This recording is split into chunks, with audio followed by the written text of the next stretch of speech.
Que savons-nous des structures expérimentales ? Malheureusement, du fait de la médiatisation aléatoire de ces dites structures, beaucoup ne sont même pas au courant de l'existence de ces alternatives. C'est pourquoi cette année, 2 élèves du CEPMO ont créé un projet, bientôt rejoint par une quinzaine d'autres élèves, avec l'objectif de réaliser un reportage sur les lycées expérimentaux, afin de leur donner plus de visibilité. Nous sommes donc partis dans toute la France à la recherche d'expériences humaines et de moyens de compréhension des raisons et ambitions de ces établissements alternatifs. Nous voulons à travers ce reportage vous montrer qu'une autre pédagogie, qu'une autre éducation est non seulement possible, mais déjà en place.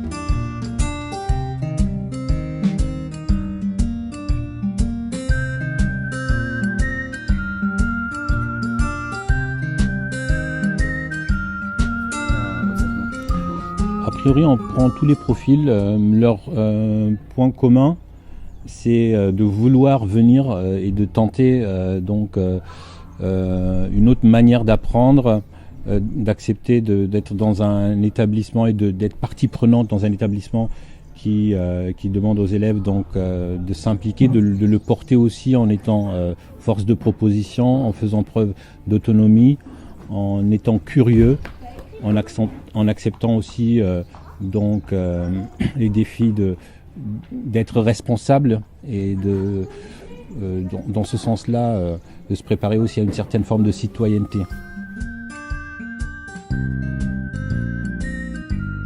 Alors le CEPMO, pour moi, c'est une nouvelle chance puisque moi, je n'ai pas pu aller au lycée et pour avoir mon bac.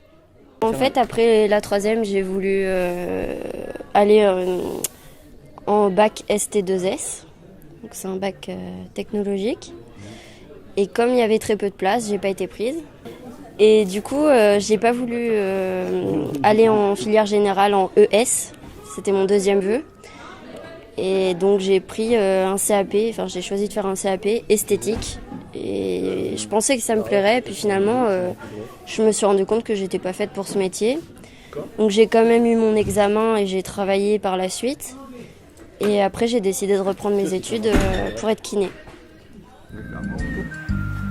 J'ai décidé de venir ici pour justement m'émanciper, on va dire, scolairement et se redécouvrir et apprendre de soi en parallèle avec le scolaire. Et c'est pour ça, entre autres, que je suis venu. J'ai des petits problèmes d'autorité, donc je ne passais pas forcément très bien avec les profs. Sinon... c'est la raison commune. Ouais, voilà, c'est la raison commune, quoi. Rien de bien extraordinaire. Puis chez moi, c'était moyen, donc aller au CEPMO, ça me permettait aussi d'acquérir mon indépendance. Ouais, c'est ça. Et d'être dans un environnement où je ne serais pas en conflit avec les adultes, entre guillemets, quoi. Tout simplement.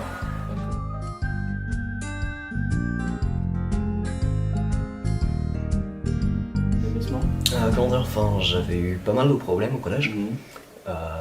Beaucoup de gens me faisaient chier. J'étais le stéréotype de l'intello.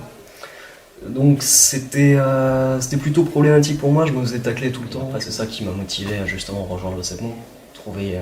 Trouver quelque chose d'autre, voir d'autres personnes, des personnes motivées à la fois par leur éducation et par leur plan d'avenir, et aussi motivées à s'ouvrir vers les autres. Alors qu'est-ce qui m'a amené au CEPMO, c'est que depuis tout petit, depuis que je suis gamin, dès la maternelle, ça s'est très mal passé avec les professeurs. Et au fur et à mesure des années, on a découvert que j'étais dyscalculique dyspraxique. Du coup, ça a amené à que je fasse beaucoup de tests chez des médecins, des docteurs à l'hôpital. Et les années collège se sont assez mal passées, les années primaires pareil. Arrivé en 3e, je rate mon brevet. Et au final, j'ai pas été pris dans mes bacs pro de base. Donc du coup, on m'a relégué dans un bac pro que je n'aimais pas. C'était en PAO, dans un lycée un petit peu plus loin dans ma ville. J'ai fait à peu près un jour là-bas. Juste avant, une semaine avant de rentrer dans ce bac pro, j'avais pris rendez-vous parce que je savais que je voulais aller en général à la place. J'ai pris rendez-vous avec un lycée privé où il m'avait totalement descendu. Le type m'avait dit que de toute manière j'y arriverais pas.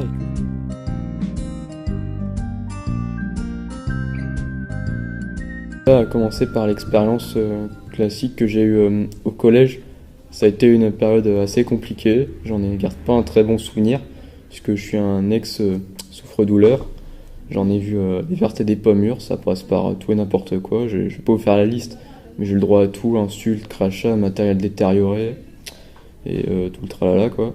Donc vraiment j'avais vraiment besoin de changer d'air après ça.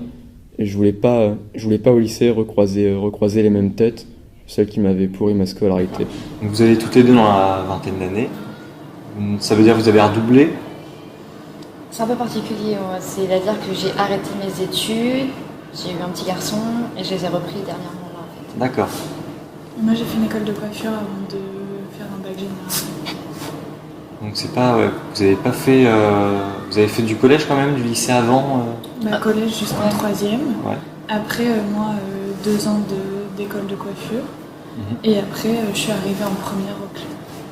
Pourquoi au Clé justement? Pourquoi pas dans un autre établissement? Parce qu'en fait, le Clé, c'est l'établissement de la seconde chance.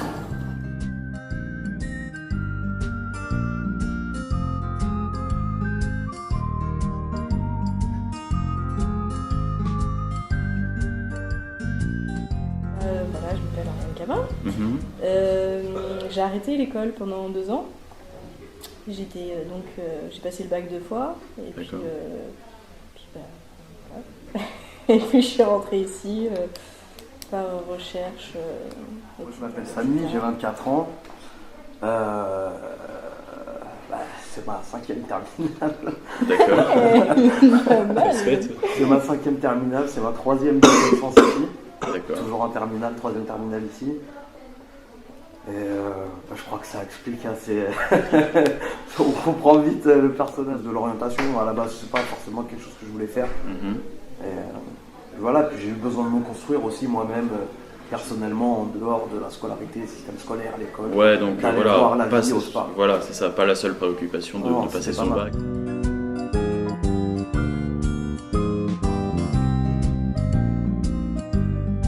Je suis arrivé, je savais pas du tout ce que je voulais faire, je savais pas si je voulais le bac, si je voulais faire autre chose à côté. Ma première année, je l'ai passé un peu à essayer des choses, à me balader entre un atelier et un autre. Et au bout de ma 2e année, j'ai compris que ce que je voulais faire, c'était de la lumière. C'est-à-dire être technicien lumière. Parce qu'ici, on fait des spectacles et il y a une équipe qui s'occupe de faire les lumières de ces spectacles. Et j'ai découvert ma passion là-dedans. Toutes ces années où j'ai été, je me sentais mal dans un système traditionnel, je pouvais pas m'exprimer assez. Ici c'était possible et voilà, et j'ai raté ça quoi. Regret, mais aussi t'as quand même de la chance de pouvoir passer au moins un an. Ouais, c'est vrai qu'on s'y sent hyper chanceux. Moi, tous les matins, je me lève, je me dis, je sais qu'il y en a plein qui rêveraient d'être à ma place. Alors, il y a différents profils. Il y a des élèves qui étaient très mal dans le système traditionnel. Donc, qui du coup ont recherché une relation avec les enseignants, un enseignement différent. Et il y a aussi des élèves qui ont toujours suivi un cursus alternatif, qui sont passés en primaire à Vitruve par exemple, ensuite qu'on fait un collège à De Crolly, c'est un établissement aussi qui propose une pédagogie alternative et qui termine le lycée ici.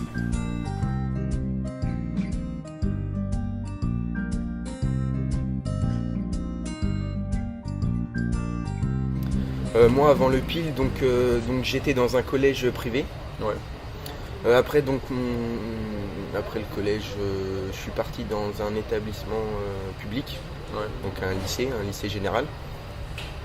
T'as fait ta seconde là-bas? J'ai fait ma seconde là-bas, mais ça s'est mal passé. J'ai eu des soucis personnels, voilà. Donc j'ai arrêté, j'ai décroché en janvier. Ah oui, ça fait... En janvier jusqu'en juin, jusqu'à la fin des cours. Okay. J'y allais de temps en temps pour dire bonjour aux potes, quoi. Et entre-temps, voilà, puis après, je me suis fait hospitaliser suite à mes soucis.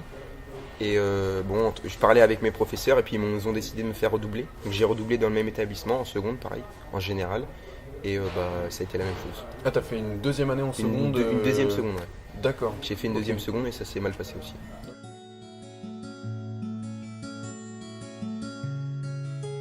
Moi, ce qui me passionnait aussi, c'était de réfléchir à la différenciation dans la classe, comment amener tous les élèves à s'impliquer, à réussir. Je trouvais intéressant, je souffrais par exemple au niveau des conseils de classe. C'était un temps qui me faisait souffrir moi, en tant qu'enseignante. Donc il y avait une réflexion sur le conseil de classe, les projets interdisciplinaires. La relation à l'élève n'est pas la même quand même, je dirais en globalisant un petit peu. La relation de manière est envisagée, je dirais,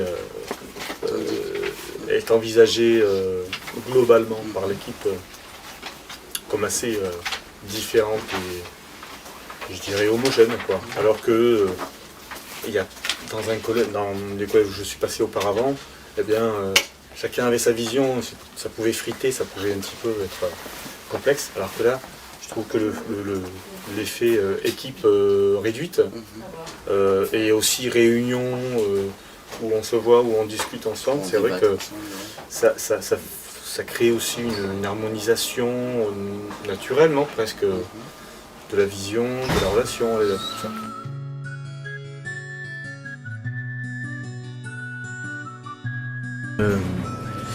Je désirais beaucoup être dans un lycée expérimental. J'ai enseigné dans le passé dans le système traditionnel et je me suis trouvé très mal à l'aise par rapport à la hiérarchie, la discipline, l'autorité qui est imposée dans ces lycées-là.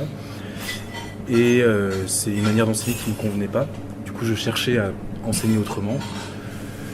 Et voilà, donc déjà j'avais un désir assez fort d'expérimenter d'autres manières d'être en relation avec les élèves, d'autres manières de transmettre un enseignement. La liberté ici, une liberté dans plein de sens différents, mais aussi au sens de collectivement il se passe beaucoup de choses qui ne peuvent pas se passer ailleurs.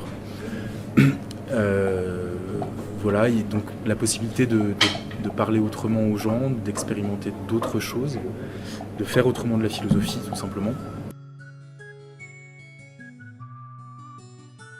Ce qui m'a motivé à faire partie, c'est que je cherchais un autre rapport à l'élève. Donc du coup, la possibilité proposée par l'établissement m'a beaucoup intéressé parce que elle semblait me contenir cette possibilité à la fois donc de transmettre donc les savoirs auxquels j'ai été formé et en même temps donc d'explorer différents dispositifs qui a priori doivent faciliter aux élèves de s'approprier ces savoirs-là et en même temps de se constituer une certaine culture.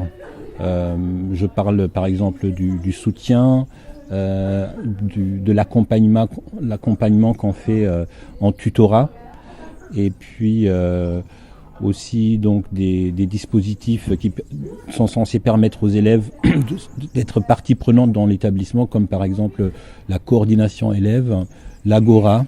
Donc ce sont ces possibilités qu'on peut mettre en place, certainement aussi grâce à des effectifs plus petits qui m'ont rendu cet établissement intéressant et je pense au-delà aussi comme un petit laboratoire qui peut donner des idées au système global.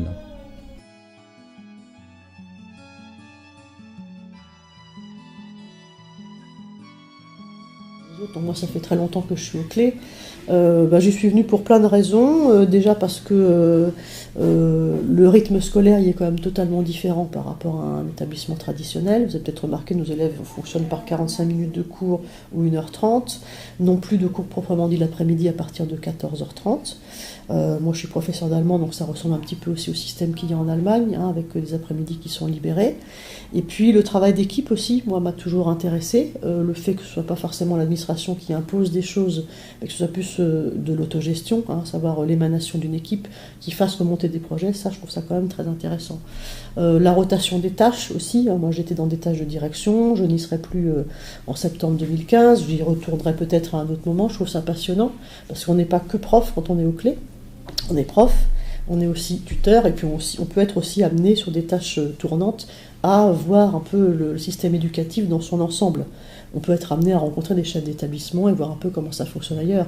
Quand on est, j'ai envie de dire, simple prof 18 heures ailleurs, on n'a pas ce lien-là avec l'administration, avec l'institution scolaire. Et ça, c'est intéressant.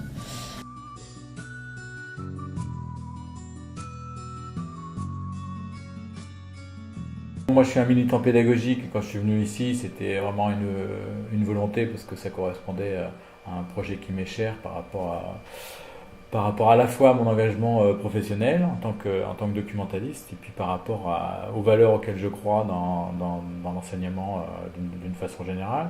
Et un pilier parce que les activités de recherche documentaire sont vraiment au cœur. On dit c'est un affichage qu'on peut avoir à d'autres endroits. Ici, c'est vraiment ça. Et ça fait partie, c'est au cœur du projet depuis qu'il existe en 87. C'est-à-dire que quand le projet a été élaboré, l'idée, c'était que la recherche, le travail en autonomie, ça faisait partie d'une des composantes fortes du projet, au même titre, par exemple, que l'informatique à l'époque. C'était vraiment associé. Donc, le documentaliste qui anime toutes les activités autour de la recherche, forcément, était au cœur aussi du projet. Donc, c'est pour ça que c'est...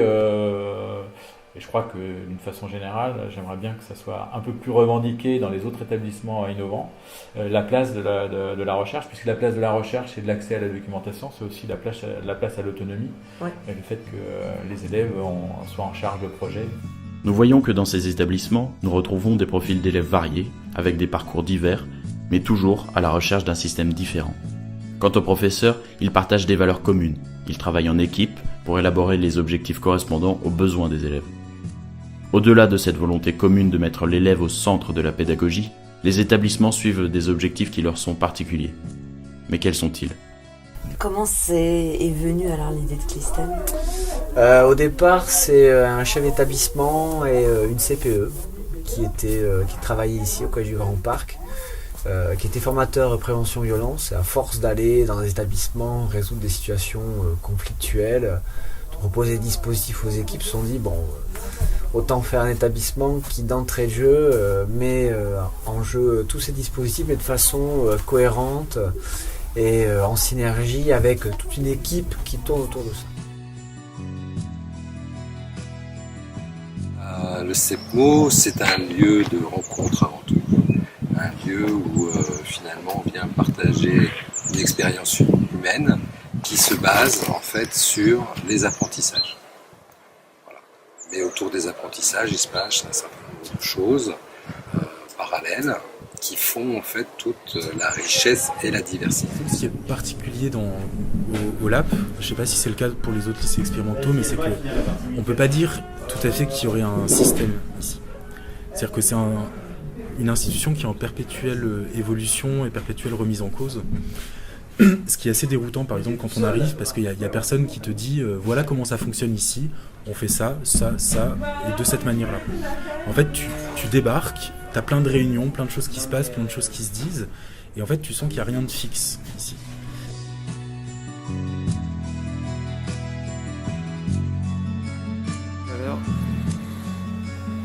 La problématique, c'était pas de transmettre une idéologie ou des valeurs. Il y a des élèves qui décrochent, qui trouvent pas leur place à l'école, qui sortent du système scolaire sans qualification, sans diplôme. Comment on peut leur permettre de remettre un pied dans l'éducation, dans un projet éducatif, dans un projet de formation, sur un an. Comment on peut les accueillir pendant un an et essayer de les remettre sur un projet de formation sur les rails. Voilà. Après, il y avait un parti pris éducatif. Le parti pris éducatif, c'est que toute personne est éducable.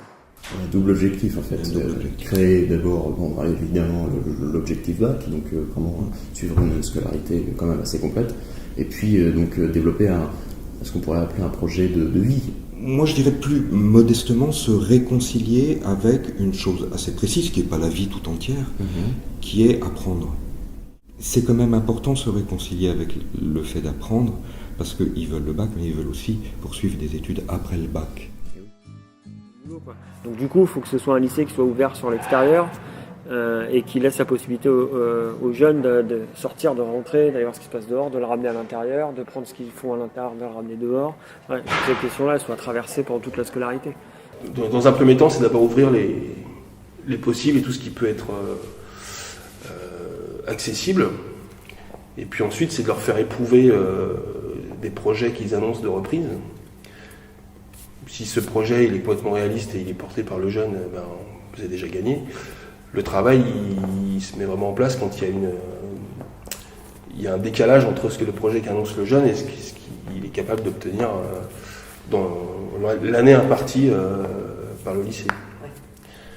Donc la question du temps, de la durée, est un enjeu important dans le parcours, dans le cursus, dans le parcours de raccrochage.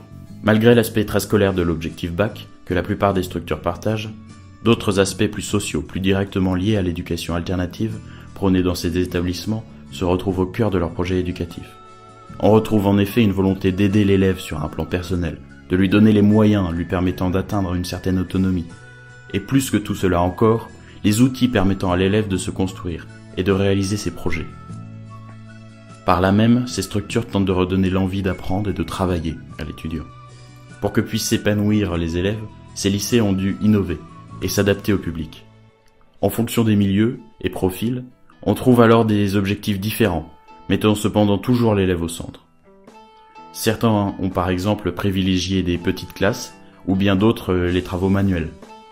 Quels sont alors ces moyens mis en place et comment répondent-ils aux objectifs ?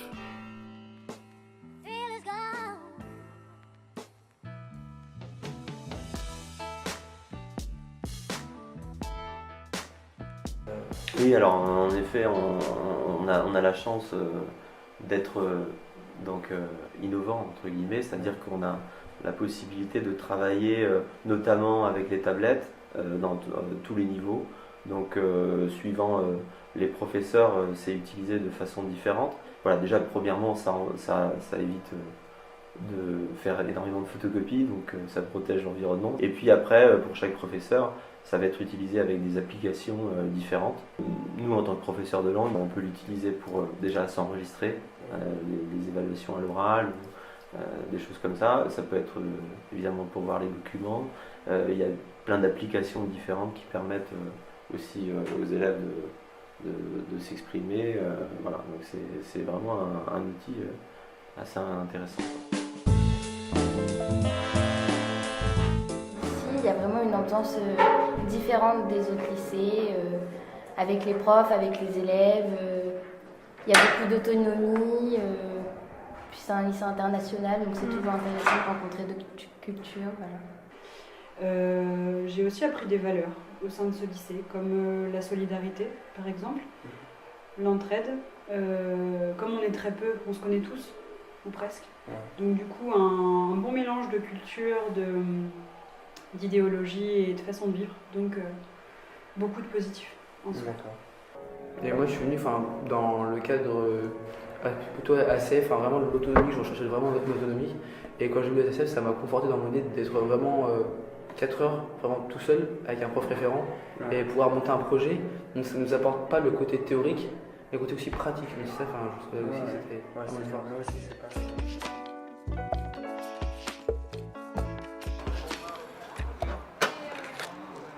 C'est-à-dire que la libre fréquentation, au début, quand tu arrives, c'est notre principe de base.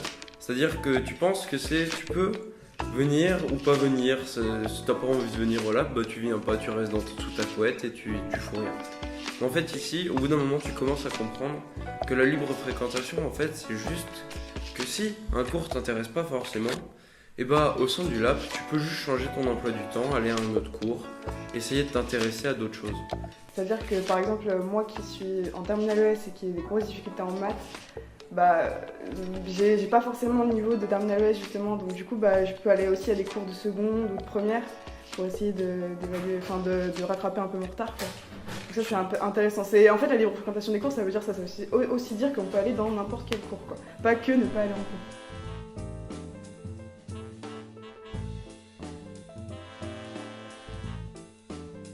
Dans sa vie. Donc, il y a cette double chose, des gens qui sont volontaires, des gens qui sont un peu plus âgés, qui ont travaillé, qui ont voyagé, qui ont fait d'autres choses que d'aller à l'école, et qui donc peuvent illustrer intérieurement certains concepts par une expérience personnelle. Généralement, dans les lycées alternatifs, il y a des plages horaires, des formes d'institutions qui sont mises en place, telles que des formes de tutorat ou des choses comme ça. Oui. Est-ce que ça existe ici aussi ? Bien sûr, il y a un tutorat ici, qu'on appelle la référence. Chaque élève a un tuteur, un référent, et où on fait le point sur la scolarité et sur ce qui va pas, pourquoi ça va pas, pourquoi ça va aussi. On essaye de voir aussi en référence ce qu'ils veulent faire de leur bac. C'est-à-dire que la volonté de départ de raccrocher, souvent pour faire des études, il faut la travailler, cette volonté-là. Au départ, c'est une volonté un peu magique, je veux, mais qu'est-ce que ça veut dire cette volonté, quel est le projet, etc. Comme on n'est pas beaucoup, c'est beaucoup plus facile de revenir sur certains points ou même carrément sur certains chapitres. Si par exemple l'ensemble des élèves veut reprendre un chapitre, je pense que le prof pourrait très bien le faire. On avance beaucoup plus vite, donc ça fait qu'il peut revenir sur certains chapitres et ça c'est plutôt pas mal. Voilà, donc en fait avec eux on a un travail à la fois pédagogique classique, à savoir les préparer au baccalauréat, et en même temps un travail éducatif d'accompagnement. Selon qu'est-ce qui est expérimental au SAPMO ? Il y a beaucoup de choses qui sont expérimentales. Le fonctionnement déjà, en tant que lycée autogéré par les profs du moins, vu qu'on a bientôt 18 profs maintenant, pas de vie scolaire, pas d'administration, donc pas de lien hiérarchique non plus. Ça veut dire que toutes les décisions sont prises en se concertant, en essayant d'arriver au consensus. C'est quelque chose d'assez peu commun. Par exemple, les UR pour les secondes. Donc l'idée de faire des cours partagés entre deux professeurs, un cours de mathématiques, un cours d'histoire qui vont être mélangés pour créer un cours ensemble. Ou juste le fait par exemple de faire un cours dehors sur la plage, par exemple, ça c'est une expérimentation qui n'existe pas ailleurs. Ce qui est expérimental, c'est aussi l'enseignement. On est des petits effectifs, on peut se permettre de faire des choses qu'on ne pourrait pas faire avec des classes à 35-40. Et aussi là on est en plage de projet, c'est aussi l'occasion pour les élèves de connaître quelque chose de différent et surtout de voir leurs profs différemment. C'est vraiment une autre façon d'appréhender l'éducation.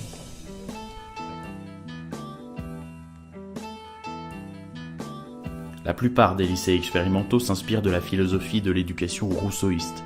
L'élève est au centre du système pédagogique. Pour ce faire, le nombre d'élèves par classe a été diminué. Les professeurs sont plus proches des étudiants et les élèves sont encouragés à créer leurs propres projets. Cela afin de favoriser le climat scolaire.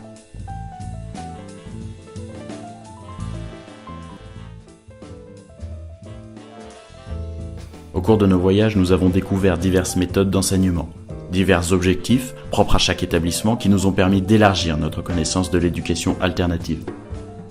Pourtant, bien que ces enseignements offrent des solutions aux problèmes parfois posés par l'enseignement classique, ils ne sont encore que très peu reconnus. La question de l'avenir de ces structures se pose alors.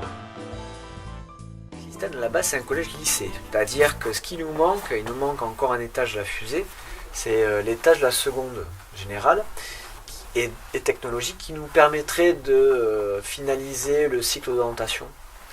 Et c'est vrai que c'est quelque chose qu'on n'a pas encore lâché, loin de là, parce qu'on aimerait bien effectivement avoir une seconde générale aussi qui nous permettrait de finir le travail d'orientation et de certification des élèves. On a d'autres projets aussi, on a peut-être l'idée aussi de commencer plus tôt, c'est-à-dire de fusionner avec une école primaire pour faire une école du socle en fait. C'est-à-dire balayer toute la scolarité obligatoire, du CP jusqu'au lycée. C'est vrai que le fait d'avoir une structure qui serait à 2 ou 3 divisions par niveau, 300 élèves, plus une seconde générale, 350 élèves, ça fait une taille d'établissement qui est à la fois respectable, qui permet pas mal, je dirais, de mélange, de renouvellement, d'avoir des équipes pédagogiques plus grosses, donc qui peuvent davantage se répartir aussi le travail, c'est-à-dire qu'une semaine interdisciplinaire, qu'on la fasse à 100 ou à 300, ça ne change rien du tout. En revanche, pour les professeurs, c'est un énorme boulot. Donc plutôt que de refaire 3 fois le boulot, on le fait une fois et puis on peut faire d'autres choses par ailleurs.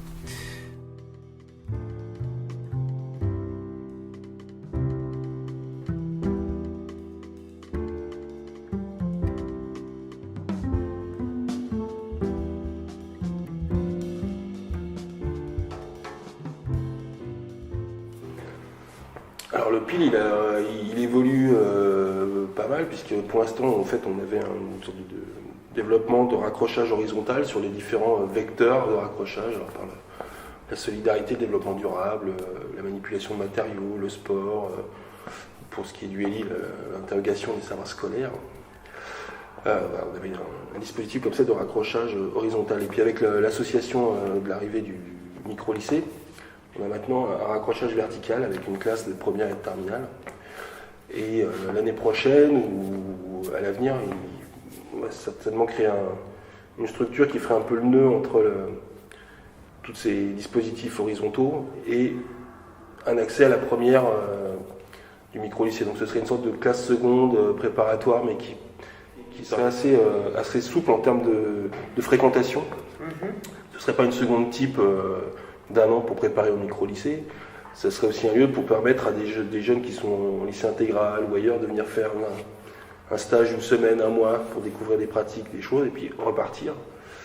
Et puis les jeunes qui sont au micro-lycée, qui ne sont pas encore tout à fait mûrs ou tout à fait prêts pour suivre un programme de première, puisqu'il y a quand même la pression du bac assez vite, assez forte et qui du coup peut les sanctionner brutalement, va prendre le temps de faire une année de préparation pour ensuite accéder au micro-lycée. Donc il y a un nœud là qui devrait se développer. Qui ferait finalement le lien entre les deux groupes.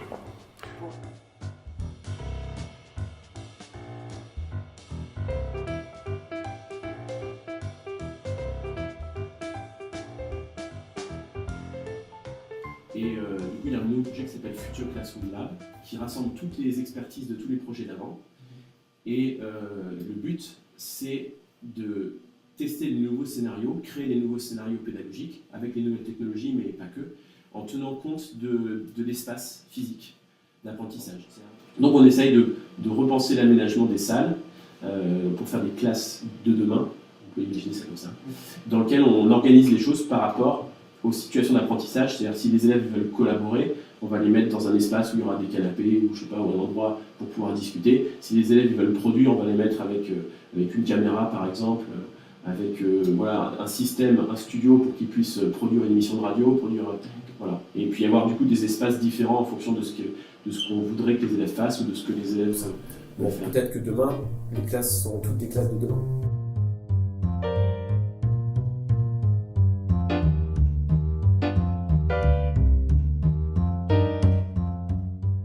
Je pense qu'il y a plein de choses qu'on fait qu'on peut faire en lycée traditionnel, ça c'est clair. C'est même travailler à 2 matières, la pédagogie de projet.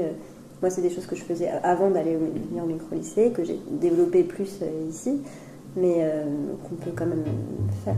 L'éducation nationale, elle est faite pour un certain type de personnes, où il y a des gens qui sont très heureux dans les lycées classiques, et puis il y en a d'autres qui ne correspondent pas à ce mode de pensée. Donc, nous, on est là, et on ne peut pas faire... Il n'y a pas d'éducation universelle, je pense.